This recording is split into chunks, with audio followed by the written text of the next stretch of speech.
So hi guys, in this video we are going to discuss about fresher గా career start చేయడానికి Java, Python or C ఏది నేర్చుకోవాలి? C నేర్చుకోకుండా Java నేర్చుకోవచ్చా? C నేర్చుకోకుండా Python నేర్చుకోవచ్చా? జావా ఎలాంటి కంపెనీస్ అనేవి యూజ్ చేస్తాయి? అండ్ పైథాన్ నెక్స్ట్ లెవెల్ ఏంటి? పైథాన్ ఎలాంటి కంపెనీ యూజ్ చేస్తాయి? దీంతో పాటు ఏంటి అంటే ఫ్రెషర్‌గా జాబ్ తెచ్చుకోవడానికి ఎలాంటి ప్రొసీజర్ మనం ఫాలో అవ్వాలి? అండ్ దీంతో పాటు ఏంటి అంటే ఏ వెబ్‌సైట్స్ ఉన్నాయి ఆఫ్ క్యాంపస్‌లో మనం జాబ్ తెచ్చుకోవడానికి ముందు నుంచి మనం ప్లాన్‌గా ఎలా ఉండాలి? అండ్ ఈ మొత్తం డీటెయిల్స్ అనేవి మనం తెలుసుకోవాలి. సో, ఈ వీడియోలో మనం దాని గురించి ఫుల్ డీటెయిల్స్ అనేవి మనం తెలుసుకుంటాము. సో, ఫస్ట్ థింగ్ ఏంటి అంటే మనం ఫ్రెషర్‌గా స్టార్ట్ చేయడానికి జావా, పైథాన్ ఆర్ సి ఏది నేర్చుకోవాలి? సో, ఇక్కడ ఏంటి అంటే ఫస్ట్ ఆఫ్ ఆల్ సి నేర్చుకోకుండా జావా నేర్చుకోవచ్చా అంటే యెస్ నేర్చుకోవచ్చు. There is no interrelated with these things. And C నేర్చుకోకుండా పైథాన్ నేర్చుకోవాలంటే యెస్ నేర్చుకోవచ్చు. ఓన్లీ పైథాన్ నేర్చుకోవచ్చు, ఓన్లీ సి నేర్చుకోవచ్చు, ఓన్లీ జావా నేర్చుకోవచ్చు, ఓన్లీ సి నేర్చుకోవచ్చు. కానీ ఇక్కడ విషయం ఏంటి అంటే సి అనేది ఒక ఓవర్‌వ్యూ, ఒక బేసిక్ లాంటిది. బేసిక్ థింగ్ లాంటిది. మనం కాలేజ్‌లో ఉన్నప్పుడే సి మీద ఎంతో కొంత గ్రిప్ అనేది తెచ్చుకోవాలి. ప్రతి ఒక్కరు సి లాంగ్వేజ్ అనేది ఫస్ట్ ఇయర్ 1-1లో ప్రతి ఒక్కరికి ఉంటుంది. ఆ 1-1లో సి లాంగ్వేజ్ ఏదైతే ఉందో ఆ లాంగ్వేజ్‌ని మనం ఖచ్చితంగా నేర్చుకోవాలి. నేర్చుకోకుండా నేను డైరెక్ట్‌గా అప్పుడు టైమ్ పాస్ చేస్తే మాత్రం తర్వాత ఇబ్బంది పడతారు. ఎందుకంటే మిగతా లాంగ్వేజెస్ ఆల్‌మోస్ట్ అన్నీ కూడా అంతే ఉంటాయి. జావా కూడా అలాగే ఉంటుంది. పైథాన్ కూడా అలాగే ఉంటుంది. అంటే ఇది మేబీ ఆ రాసే కోడ్స్ గాని, లేకపోతే ఈ వాడే సింటాక్స్‌లు వేరే అయ్యుండొచ్చు గానీ, ఆల్‌మోస్ట్ ప్రొసీజర్ అనేది కొంచెం ఒకటేలాగా ఉంటుంది. సో, ఇక్కడ డైరెక్ట్‌గా ఫ్రెషర్ ఏం జేయాలి అంటే, డైరెక్ట్‌గా చాలామంది ఏం జేస్తారు, నేను కోడింగ్ తక్కువున్నది నేర్చుకుంటా, ఇంకోటి నేర్చుకుంటా. యాక్చువల్లీ ఫ్రెషర్ అనేవాడు ఎలా ఆలోచించాలంటే, కోడింగా, నాన్ కోడింగా గాదు. కెరియర్ ఏది బాగుంది? అది ఫ్రెషర్ అయ్యుండొచ్చు, ఎక్స్‌పీరియన్స్ అయ్యుండొచ్చు. ఈ విధంగానే మనం ఆలోచించాలండి. అండ్ ఇక్కడ చూసుకుంటే Java, Python or C. Java, Python or C ఏది నేర్చుకోవాలి అంటే, సి అనేది నేర్చుకుంటే చాలా మంచిది. కానీ జావా నేర్చుకోవచ్చు. జావా నేర్చుకొని ఫ్రెషర్‌గా ఎళ్ళొచ్చు, ఎక్స్‌పీరియన్స్‌గా ఎళ్ళొచ్చు. కానీ ఎక్స్‌పీరియన్స్‌గా ఎందుకు వెళ్ళకూడదు జావా అంటే దానికి ఒక రీజన్ ఉంది. పైథాన్ ఫ్రెషర్‌గా ఎళ్ళొచ్చు, ఎక్స్‌పీరియన్స్‌గా ఎళ్ళొచ్చు. కానీ ఎక్స్‌పీరియన్స్ వాళ్ళు ఎందుకు వీటిని చూజ్ చేసుకోకూడదంటే దానికి కూడా ఒక రీజన్ ఉంది. సో, ఫస్ట్ మనం జావా గురించి మాట్లాడుకుందాం. జావా అనేది ఏంటి? Completely coding. మామూలుగా కోడింగ్ నేర్చుకోవడమే కష్టం. ఫ్రెషర్‌గా జాబ్ తెచ్చుకోవడమే కష్టం అంటే, ఎక్స్‌పీరియన్స్ పెట్టుకుంటే డెఫినైట్‌లీ ఆ ఎక్స్‌పెక్టేషన్స్ అనేవి ఉంటాయి. ఆ ఎక్స్‌పెక్టేషన్స్ అంటే ఏంటి? అడ్వాన్స్ లెవెల్‌లోకి మనం వెళ్ళాల్సి ఉంటుంది జావాలోకి. జావా బేసిక్‌లోనే మనం చాలా కొంచెం కష్టపడాల్సి ఉంటుంది ఫ్రెషర్. ఎందుకంటే కోడింగ్‌కి ఫ్రెషర్ కాబట్టి జావా ఫ్రెషర్ నేర్చుకోవడమే కొంచెం కష్టంగా ఉంటుంది. మరి ఎక్స్‌పీరియన్స్ పెట్టి వెళ్లి అడ్వాన్స్ టాపిక్స్ నేర్చుకోగలిగితే జావాలో చాలా జాబ్స్ ఉన్నాయి. కానీ ఈ అడ్వాన్స్ టాపిక్స్ నేర్చుకోవడం అనేది అందరికీ అంత ఈజీగా అయ్యే పని కాదు. అండ్ తర్వాత ఫ్రెషర్‌గా వెళ్ళొచ్చా? యెస్ వెళ్ళొచ్చు. దీంట్లో ఏంటి కోర్ జావా వరకు నేర్చుకుంటే సరిపోతుంది. కోర్ జావా వరకు జావాలో నేర్చుకుంటే జావా ఫుల్ స్టాక్‌లో కోర్ జావా మనం మెయిన్ ఫోకస్ చేసి అది నేర్చుకుంటే సరిపోతుంది. అట్ ద సేమ్ టైమ్ ఇంకొక విషయం కూడా మనం ఆలోచించాలి. దీంట్లో ఎలాంటి కంపెనీస్ ఉంటాయి? అది కూడా మనం మాట్లాడుకుందాం. సరే పైథాన్. పైథాన్ విషయానికొస్తే పైథాన్ కూడా సేమ్ అండి. Python easy to learn. ఉన్న లాంగ్వేజ్‌లో ఈజీ. అంతేగాని పూర్తిగా ఈజీ అంటే అబ్బా! ఈజీగా నేర్చేసుకోవచ్చు అని కాదు. ఉన్న అన్ని లాంగ్వేజెస్‌లో కల్లా Python is easy to learn. Anyone can understand. Okay. And ఇక్కడ పైథాన్ విషయంలో చూసుకుంటా కూడా సేమ్. ఫ్రెషర్ అంటే వెళ్ళొచ్చు. ఎక్స్‌పీరియన్స్ అంటే అంతా మేనేజ్ చేయగలిగితే వెళ్ళండి. ఇక్కడ పైథాన్‌లో ఇంకొక విషయం కూడా ఉంది. పైథాన్‌లో తీసుకునేది అడ్వాన్స్ అంటే అడ్వాన్స్ లెవెల్ అంటే machine learning, data science and artificial intelligence. ఇవి నేర్చుకొని దాంట్లో ఉద్యోగం వెతుక్కోవాలంటే అంత ఎక్కువగా దాంట్లో ఆపర్చునిటీస్ అనేవి ఉండవు.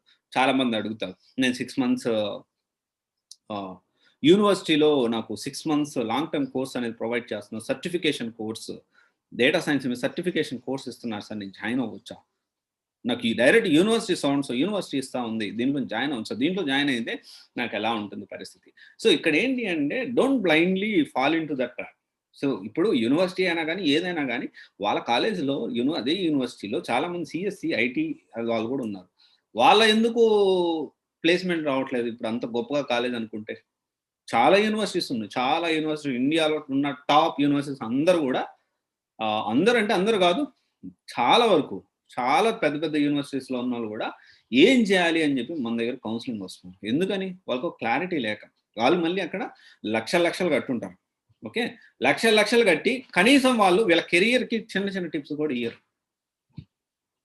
వాళ్ళు లక్షలు కట్టినప్పుడు వాళ్ళని అడగరు గానీ, మనము ఈ కౌన్సెలింగ్ విషయానికొస్తే 500, 1000 కట్టడానికి నేనెందుకు కట్టాలి సార్ అంటారు. సరే ఎవరిష్టం వాళ్ళది. కౌన్సెలింగ్ అనేది అవసరం అనుకునే వాళ్ళు కడతారు. లేకపోతే లేదు. దాని గురించి ఇక్కడ మ్యాటర్ కాదు. ఇప్పుడు కాలేజెస్‌లో ఏదైతే ఉందో ఇక్కడ యూనివర్సిటీస్‌లో గాని, అక్కడ గాని ఈ డేటా సైన్స్ అనే పేరుతో ఈ 6 మంత్స్ గాని, 1 ఇయర్ గాని జరుగుతుందంటే ప్రాపర్‌గా 100% ప్లేస్‌మెంట్ అనేది అవుతుందా అంటే 100% అనేది దాంట్లో ఫస్ట్ ఆఫ్ ఆల్ ఓపెనింగ్స్ అనేవి తక్కువుంటాయి. సో, 100% అనేది నాట్ పాసిబుల్. ఇది కంప్లీట్‌లీ డిపెండ్స్ ఆన్ ఇక్కడ మనము ఏదైనా జాబ్ ఏదైనా డొమైన్ సెలెక్ట్ చేసుకున్నామంటే it's completely depends on hour capability. At the same time మార్కెట్‌లో దానికి కావాల్స్ ఎన్నున్నాయి. మనం ప్రొఫైల్ దానికి ఎలిజిబిలిటీయా? కంపెనీస్ మన ప్రొఫైల్ తీసుకుంటాయా లేదా అనేది ఆలోచించాలి. ఇక్కడ ఫ్రెషర్ చూసుకుంటే జావా, పైథాన్ నేర్చుకోవచ్చు. నేర్చుకొని దాంట్లో జాబ్ తెచ్చుకోవచ్చు. దాంట్లో జావా ఎలాంటి కంపెనీస్‌లో ఉంటుంది? ఎక్కువగా ట్రెండింగ్‌లో ఉంది జావా ఆర్ పైథాన్. మిగతావి కూడా ఉన్నాయి. నోడ్ జేఎస్ ఉన్నాయి. తర్వాత జావా స్క్రిప్ట్ ఇవన్నీ దీంట్లో వస్తా ఉంటాయి గానీ, మెయిన్‌గా ఎక్కువ యూజ్ చేస్తుంది ఇది. జావాలో ఏంటి అంటే ఎంటర్‌ప్రైజెస్ కంపెనీస్ ఎక్కువ జావాలో ఉంటాయి. అంటే ఎక్కువ కంపెనీస్ ఎంటర్‌ప్రైజ్ కంపెనీస్ జావాని యూజ్ చేస్తాయి. అండ్ ఈ పైథాన్ అంటే machine learning, data science and artificial intelligence దీనికి సంబంధించిన కంపెనీస్ కొన్ని వెబ్ డెవలప్‌మెంట్ సంబంధించిన కంపెనీస్ అనేవి యూజ్ చేస్తాయి. అండ్ ఫ్రెషర్స్ జాబ్ ఎలా తెచ్చుకోవాలి? చాలా మంది చేసే మిస్టేక్ ఫ్రెషర్స్ అంటే కంపల్సరీ కాలేజీలో అకార్డింగ్ టు జేఎన్‌టీయూకే గురించి మాట్లాడుకుంటే, జేఎన్‌టీయూకే గాని, జేఎన్‌టీయూ యూనివర్సిటీ నుంచి మాట్లాడుకుంటే, లేకపోతే అన్ని యూనివర్సిటీస్ మాట్లాడుకుంటే సీఆర్‌టీ అనేది చాలా ఇంపార్టెంట్. సీఆర్‌టీ ఎందుకు ప్రొవైడ్ చేస్తారు? ఎందుకని ఆ రూల్ అనేది యూనివర్సిటీ పెట్టింది? అంటే దానికి రీజన్ లేకపోలేదు.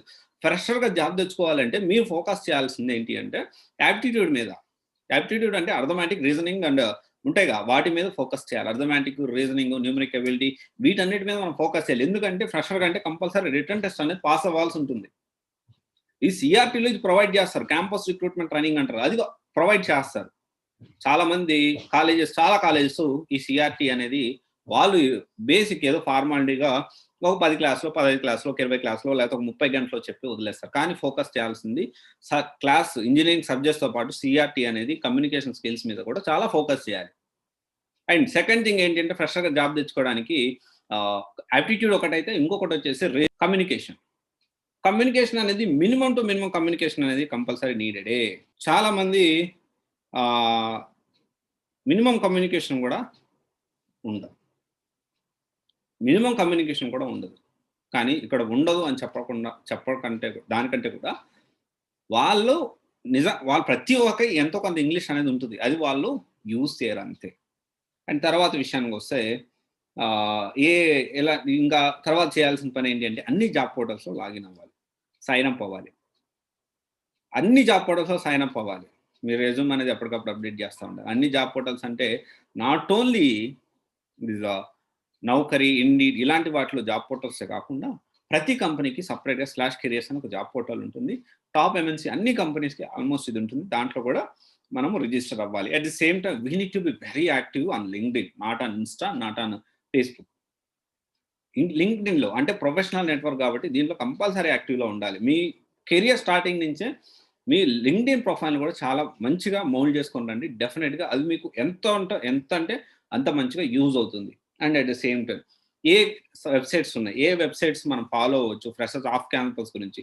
ఎందుకంటే ఇక్కడ ఆఫ్ క్యాంపస్‌లో అంటే క్యాంపస్‌లో ఉన్నప్పుడే మనం జాబ్ తెచ్చుకోగలిగితే దానంత మంచి ఇంకోటి లేదు. కానీ ఇక్కడ అట్ ది సేమ్ టైమ్ దాన్ని కూడా సెలక్షన్ ఎలా చేసుకోవాలి? మన జాబ్ రోల్ ఏంటనేది తెలుసుకోవాలి. చాలా మంది ఏం చేస్తారంటే పేరుకేమో పెద్ద కంపెనీ గూగుల్ తర్వాత ఇంకా విప్రో, ఎక్సెంచర్, టీసీఎస్ ఇంకా చాలా కంపెనీస్ ఉన్నాయి. దాంట్లో మీరు గుర్తించాల్సిన విషయం ఏంటి అంటే సాఫ్ట్‌వేర్ రోల్ ఉంటుంది. టెక్ సపోర్ట్ రోల్ ఉంటుంది. కంపెనీని చూసి కాదు జాయిన్ అవ్వాల్సింది. మీకొచ్చే జాబ్ రోల్ చూసి మీరు జాయిన్ అవ్వాలి. చాలా మంది జాబ్ రోల్ చూడరండి.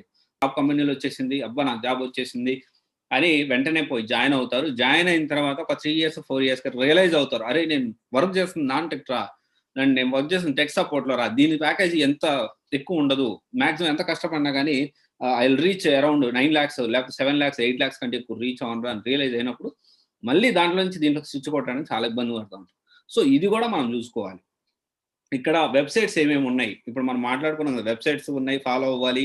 దాంట్లో మీరు ఫాలో అయితే మీకు ఆఫ్ క్యాంపస్ డీటెయిల్స్ వస్తాయి. క్యాంపస్‌లో ఉన్నప్పుడే మీకు ఉద్యోగం తెచ్చుకోవడానికి అని చెప్పి, దానికి సంబంధించి off campus jobs for you అని ఒక వెబ్‌సైట్ ఉంది.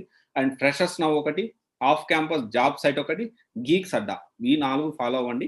వీటితో పాటు ఇంకా ఈ టెలిగ్రామ్ ఛానెల్స్ ఇంకా ఏమేమి ఉన్నాయి? ఎలా మనం ప్రొసీడ్ అవ్వాలి? దాని గురించి డీటెయిల్ ఇన్ఫర్మేషన్ అండ్ వెబ్‌సైట్స్ ఇంకా YouTube channels at the same time అంటే ఫ్రీగా కోచింగ్ ఫ్రీగా అని అడుగుతారు కదా! సొంతంగా ప్రయత్నం చేసే వాళ్ళకి డెఫినిట్‌గా దానికి సంబంధించిన ఇన్ఫర్మేషన్ కూడా మనము ఇంకో వీడియోలో డిస్కస్ చేసుకుందాం. సో, ఫ్రెషర్‌గా కెరియర్ స్టార్ట్ చేయడానికి మీకు జావా, పైథాన్, సి నేర్చుకోవచ్చు. దీంతో పాటు వేరే కూడా నేర్చుకోవచ్చు.